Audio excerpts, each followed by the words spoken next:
Pilipinas una sa ating mga balita, dead on the spot at nagkalasog-lasog ang katawan ng isang 12-year-old na batang estudyante habang sugatan ang isa pa nitong kasama matapos masabugan ng paputok kagabi sa Tondo, lungsod ng Maynila. Bago ang madugong aksidente, namataan pa raw ang dalawang biktima na dala-dala ang naturang paputok habang nakaupo sa bangketa. Pasintabi po dahil sensitibo ang ating balita na tinutukan ni Boy Gonzales. Nasawi ang isang 12 anyos na bata lalaki habang sugatan ang isa pa matapos ang pagsabog ng paputok sa A. Lorenzo Street malapit sa kanto ng Osiebad Santos Avenue, Tondo, Maynila, gabi ng December 28. Batay sa ulat ng Manila Police District Station 7, naganap ang insidente bandang alas 9 pasado ng gabi.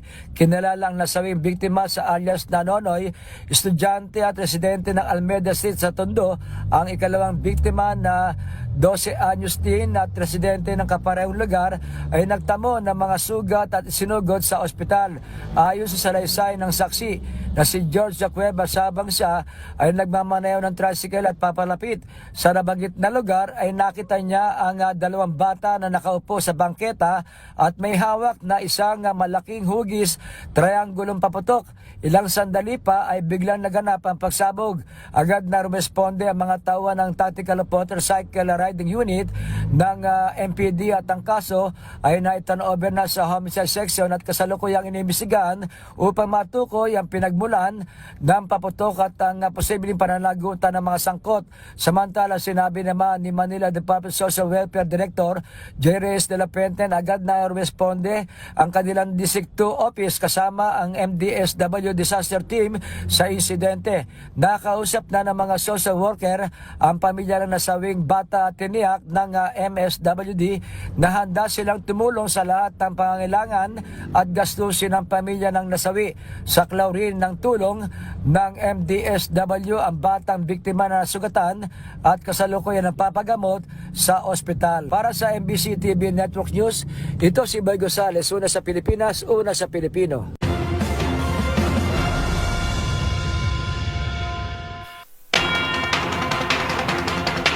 Sa kaugnay na balita, nasabat ng pambansang pulisya ang higit 100,000 iligal na paputok ilang araw bago ang Salubong 2026. Ang buong detalye tinutukan live ni Edniel Parosa. Edniel. Ms. Karen, umabot na sa 144,866 na iligal na paputok ang nakukumpiska ng pulisya 3 araw bago ang pagsalubong sa bagong taon. Sa report ng PNP Command Center ngayong December 29, mula December 16, pinakamarami sa mga ito ay Pla-Pla, sinundan ng 5-star, Piccolo at Pop-Up na nararatiling popular sa kabataan. Katumbas ito ng higit sa 2 milyong pisong halaga ng illegal firecrackers at pyrotechnic device na natatagpuan sa mga palengke, tabi ng kalsada at mga checkpoint na isinasagawa ng PNP.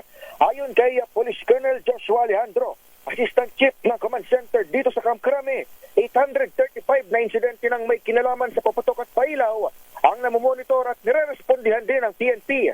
Dito, naka-aresto ang pulisya na hindi bababa sa 28 ng katao. Naura ng inulap ng Department of Health na mahigit sa 100 ang napuputukan na. Wala pa man ng New Year's Eve. Kabilang sa mga huling biktima nito ay ang 12 anyos na batang lalaking nasawi sa pagsabog ng pinulot lamang na fountain sa bahagi ng Tondo, Maynila. Napulot daw po nila ito habang sila ay naglalakad dito sa kalsada sa may area po ng Lorenzo Street. At yun nga po ang patuloy nating palagi pinapaalala. Sa panayam ng DZRH News, hinimok ng Manila Police District ang publiko itawag sa 911 ng PNP ang mga mamamataang gumagamit o nagbebenta man ng mga iligal na paputok at pailaw, lalo na sa mga hindi tamang lugar. Edniel. PCD po talaga natin lahat makikita. Sa dami po talaga ng tao dito sa lungsod ng Maynila. Ang kailangan lang po natin, tulungan din po tayo ng ating mga kababayan. Ang tinig ng MPD spokesperson, Police Major Philip Ines.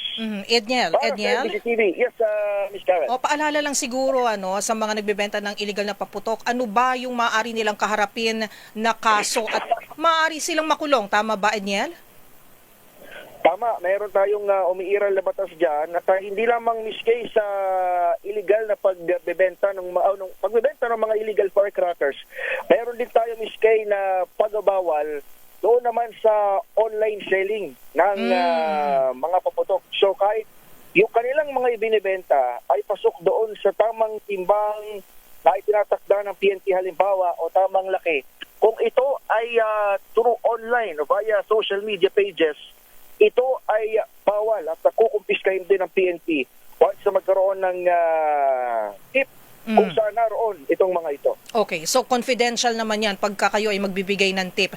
Yan naman ang assurance ng PNP, Edniel. No? Pero itong 100,000 or more na illegal na paputok nga na nakumpiska, linawin lang natin, ano ang gagawin ng kapulisan dito?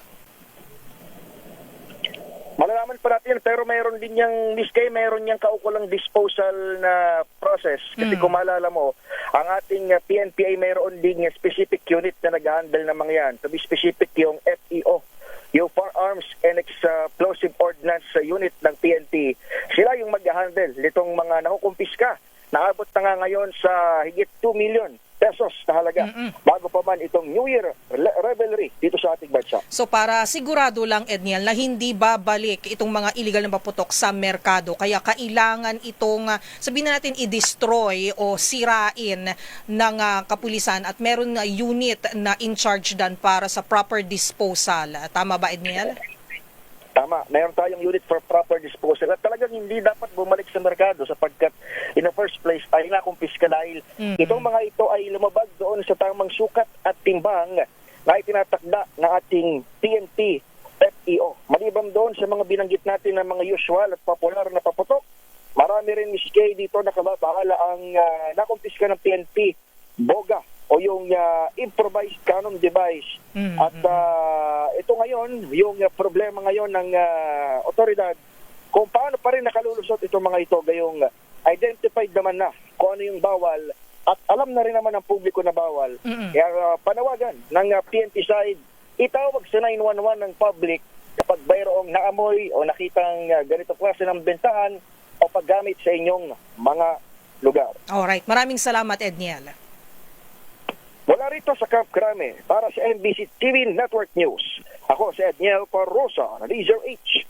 Una sa Pilipinas, una sa Pilipino. At yan po, nag-uulat live mula sa Campo Crame, Edniel Parrosa.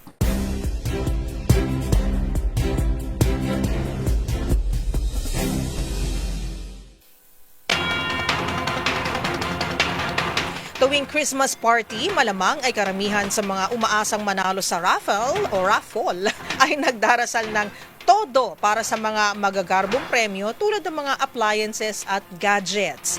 Katulad ni James Galanque. Ano ba yung naiuwi mo? Telebisyon na 60 inches. Meron bang ganon? Gaya na lamang ng netizen na ito na nakatanggap ng brand new PC o personal computer set sa kanilang party. Ngunit imbis na matuwa, abay, nadismaya pa ito. Kung bakit nga ba ito ang kanyang naging reaksyon, panoorin sa report ng ating grand prize winner na si James Galanque. Computer na sana, naging lugaw pa. Yan na lamang naging reaksyon ng lalaki sa viral video na imbis makuha ang inaasam niyang PC set, na akala isa itong complete computer set, ang ibig sabihin pala ng PC ay pansit canton pala.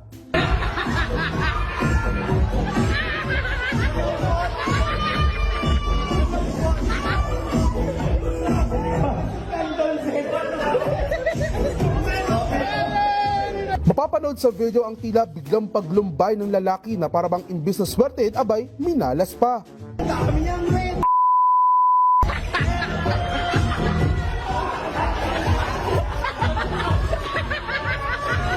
Umali naman ang mga nakakatuwang comments ang video kung saan tanong ng ilang mga netizen ano raw ang specs o specifications ng PC na kanyang napanalunan.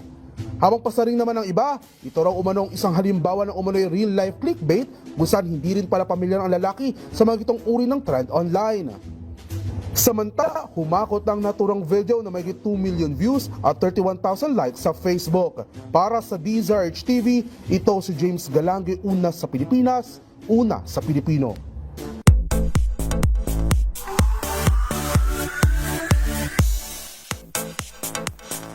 Buhay na buhay ang pelikulang Pilipino sa nagdaan na Gabi ng Parangal ng ika-51st edition ng Metro Manila Film Festival. At sa taong ito, gumawa ng kasaysayan ng mga nakasungkit ng Acting Award. Narito ang report ni Showbiz Angel. Maraming salamat po. Maraming salamat. At last!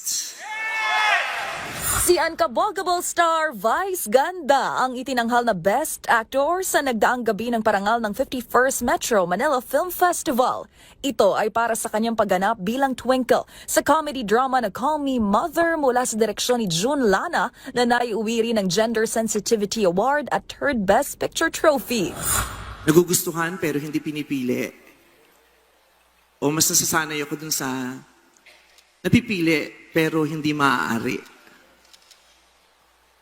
But tonight, maaari na. It's really 2025. And it is really possible. And it is real. Queer people can be best actors. Kasama ni Meme sa pelikula sina Nadine Lustre at Lucas Andalio na wagi naman bilang Best Child Actor. Proud tita nga ang aktres na si Loisa Andalio sa tagumpay ng pamangkin na si Lucas.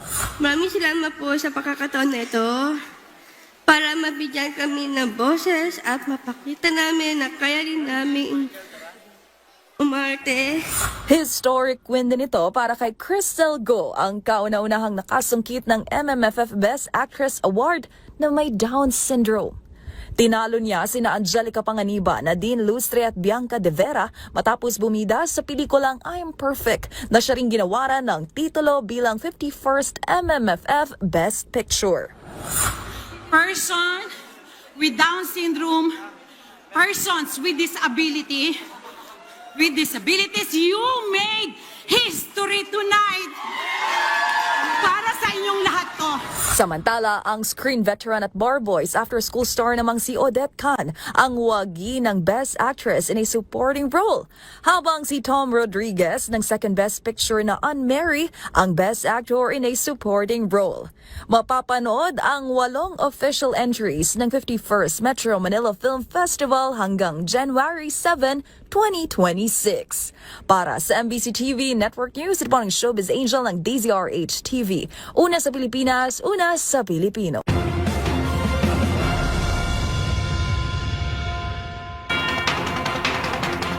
At yan ang mga nakalap naming balita ngayong araw ng Lunes para sa MBC TV Network News. 3 araw na lamang bago natin salubungin ang bagong taon. At bago natin simulan ang 2026, babalikan at sasariwain natin ang mga 2025 na inulan ng kaliwat-kalang kontrobersya at protesta. 12 buwan ng paglaban sa katiwalian at pagkamit sa hustisya at katotohanan. Matapos ang ilang dekada, muling binaha ang lansangan, hindi ng tubig, kundi ng galit ng taong bayan. Sa pagtatapos ng 2025, anong mukha ng Pilipinas ang nasaksihan ng buong mundo? Bukas balikan ang kwento ng humubog sa mukha ng mga balita ngayong taon. Bukas hanggang Miyerkules po yan, alas 12 ng tanghali sa DZRH Rewind 2025. Sa ngalan ni Yuel Reyes at sa buong team ng MBC Network News, ito si Karen Oyong ng DZRH nagpapasalamat sa tulong na ipinaabot sa atin ng Manila Bulletin para sa ating espesyal na year-end production. Yan po lamang at see you po tomorrow at sa darating po na December 31st. Ako po si Miss Karen Oyong para sa DZRH, una sa Pilipinas, una sa Pilipino.